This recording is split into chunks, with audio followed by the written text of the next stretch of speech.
Tony, this is Matt. Did you feel like coming into the game that the offense was going to take a step forward? And just how did you feel like you guys played tonight? No, I felt good coming out of the open week. I thought we had a really good week of practice.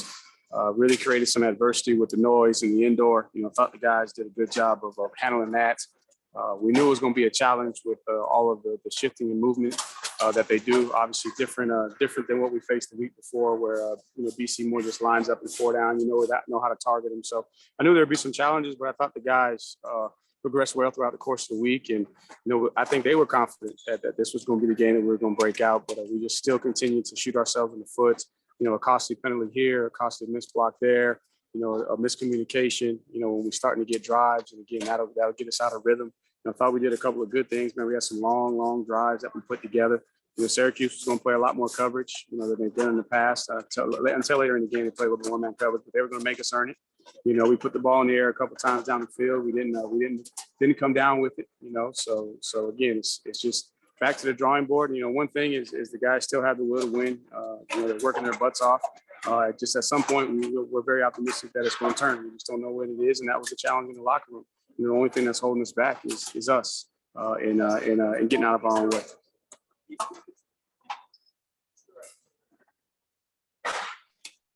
Tony, when you are in a tough situation, 3rd and 5, 3rd and 6, whatever it may be, do you feel like you have plays right now that you can go to and are confident, okay, our guys can go execute this and we can pick this up?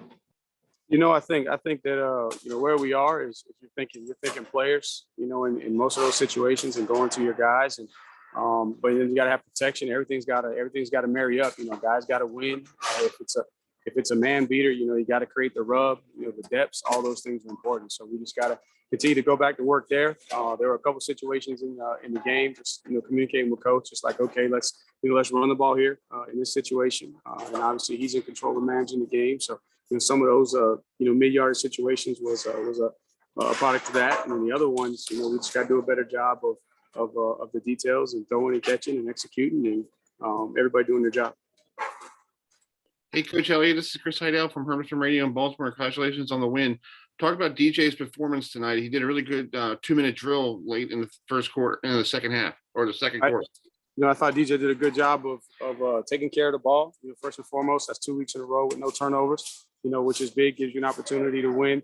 I thought he put the ball in places where they needed to be, and we just didn't come down with the catches. I can only recall, two throws that I can recall that he missed. He missed a hitch route that hit the ground, and then there was a deep ball down the sideline that we didn't connect the Ross on. But other than that, he put the ball in places for the guys to make catches. He ran the ball when we needed him to run the ball. Obviously, he had to move a lot in the pocket, and so he wasn't able to get settled on some things from a protection standpoint, which is always tough on a quarterback, especially in some third down situations. Returning guys, loose, not completely loose, but giving up pressure. So overall, I thought DJ, man, he just continues to get better.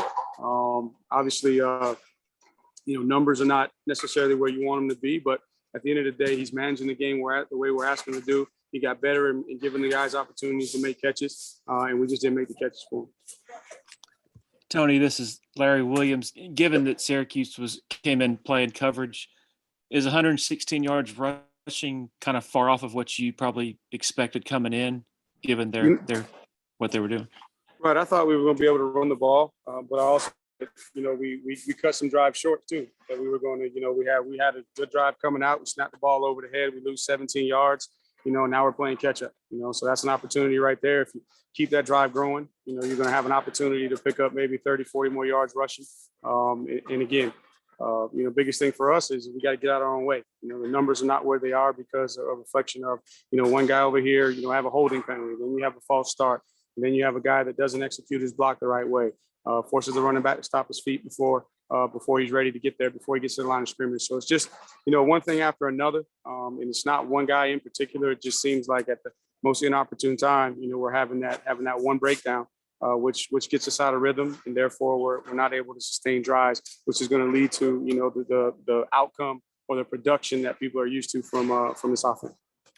How much of your, I guess, plan was disrupted when you learned that Hunter? I guess you learned today that Hunter's out and you got to go with Mason. Found out this morning, that he was going in a COVID protocol about 10 o'clock and, discussed it. And fortunately for Mason, he had an opportunity to snap throughout the course of the week. Had an option there with Bachhorst going back to center, but felt like the best thing to do was to give Mason Trotter an opportunity. And outside of the snap, I felt like Mason, did a solid job, of coming in and being ready with the next man up. So it wasn't a ton. I think the thing that disrupted us more than anything was just the penalties, the missed plays, a couple missed blocks on the perimeter. We had a holding call on a big screenplay to the tight end there. So just those things probably disrupted us more than Rayburn going into protocol this morning. Tony, with the offensive line, it seemed like maybe you guys were much quicker to shuffle someone in if there was a mistake this game. Would that be accurate? And then just how did you feel like the unit played overall? Definitely, man, making sure that there's accountability at every position. So not just, it's the same thing. I guess the easiest thing to see is if a wideout drops a ball or has a bad play, you can see when a substitution is made there. A lot of times, you might miss it on the offensive line, but we knew going into the game, that we were going to have to shuffle some people around. Obviously, the plan was different, when we woke up this morning, and then it changed. So we wanted to keep eyes on the situation. And, I thought they did a good job in establishing the line of scrimmage in the run game. But feel like we had to do a better job from a protection standpoint. There were a couple of one-on-ones that we lost that I thought we had a better matchup just to be able to, like a second and 3, we've been running the ball, set up a play action, we get beat on a one-on-one, give up a sack. Then the opening drive of the game, we're in a 5-man protection, we're in 3rd and long, we're trying to throw the ball down the field, and we lose a one-on-one. So I thought in the run game they did some really good things, but in the pass game we got to do a better job protecting our quarterback.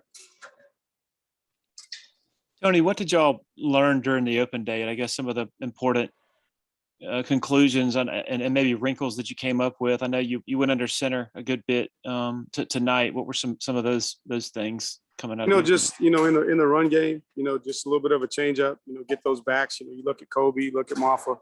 They're bigger guys, man. Get them going downhill. Let the offensive line fire off the ball. So that was something that we worked on. DJ is comfortable under center, gives us an opportunity down the road to increase that plan there. Biggest thing for us was trying to get healthy. We got a lot of guys out that we lost. I lost EJ again this week. Frank was available, so we had to get healthy more so than anything, and really focus on us in the details. And thought we had momentum coming out of Boston College. Man, you go watch the offensive line play. I thought we took a step forward, and was really excited about tonight. And I'm sure when you watch the tape, it's not going to be, it's never as bad as you think. It's never as good as you think. So I think there will probably be a lot of positive things that we can build off of, but just an opportunity as well for us to continue to grow and teach and improve, especially when we're facing odd structures.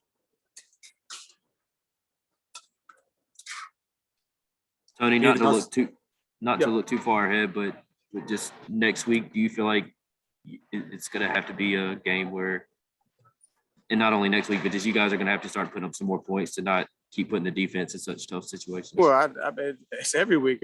This week I wanted to put up more points. I think every kid in that locker room, wants to score more points. I think they want to have the production and the output that we're accustomed to. Here at Clemson, for a lot of reasons. Some things we can control, some things we can't control. It's just not happening. The biggest thing for us is just, hey, let's continue to come to work every single day. Make sure that we have four great days of practice. Use this extra time with tomorrow's rest and Sunday's rest to refresh and go back to the drawing board. But we know down the stretch, if we want to end the season the way that we want to, yes, we're going to have to figure out how to play our best football. And we're not looking farther ahead than Pittsburgh. We know that Pittsburgh is a really good football team playing at their place, and we got to do a good job of putting together a great plan for our players, and our players got to do a great job of owning the plan and then mentally and physically getting themselves ready to play their best game of the season. So we're not looking far ahead, but yes, definitely everybody wants to score more points. Everybody wants to play complementary football with our defense, and we're going to accept the challenge and go back to work. That's all we can do, and keep believing that each week it's going to be the week that it all comes together. Do you have an update on Braden Galloway? Braden wasn't able to make the trip. He was making a lot of progress, so I anticipate by the time we get back and get back to work on Monday, he'll be ready to go.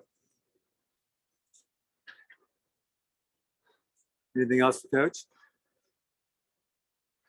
All right, thank you, Coach. I appreciate y'all. Thanks, Tony.